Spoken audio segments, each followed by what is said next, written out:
Akiaria ri thukuru-ini wa airetu wa Kwanza kaunti-ini ya Trans Nzoia hindi ya igongona ria gucokia ngatho thukuru-ini ucio, Minister wa ugitiri Kipchumba Murkomen augite honge cia ugitiri gitongorio ni maabitha a DCI ni ciambikite utwiria kumana na makaya ma aikari a Kalou ati githurano kia ubunge na kiria giatabanirio kiumia githiru mwena ucio ni kiagumirwo ni nyanake na iria ciatanyite gugithoga.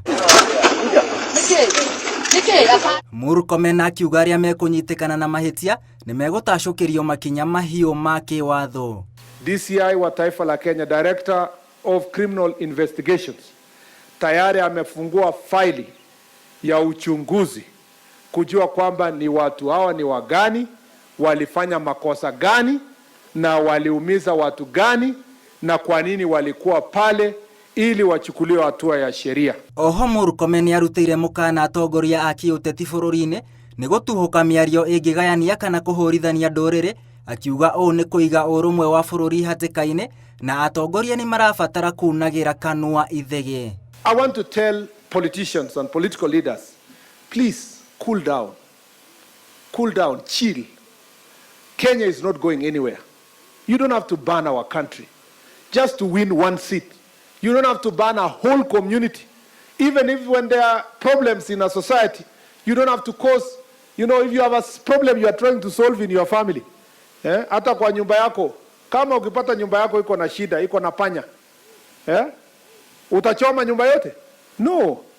So, as a matter of fact, don't ban our country because you are chasing a small favors here and there, na, your ego. Hamwe na macio Murkomen augite thirikari ya President William Ruto nerutire a Kenya wira munene na uronekana maitho-ini ma andu othe, akigia na witikio ati President Ruto ni akahotana itena ria keri mwaka ukite. If you choose President William Ruto, you choose the unity of the nation, you choose progress, you choose brotherhood, you choose unity. But his competitors are led by the father of violence and tribalism, of division, people who want to divide the country, who hate every Kenyan to sit, all Kenyans to sit on the table and negotiate development, equitable development across the country. Giri Fortera, Inoro TV, Jitagwa William Wainaina.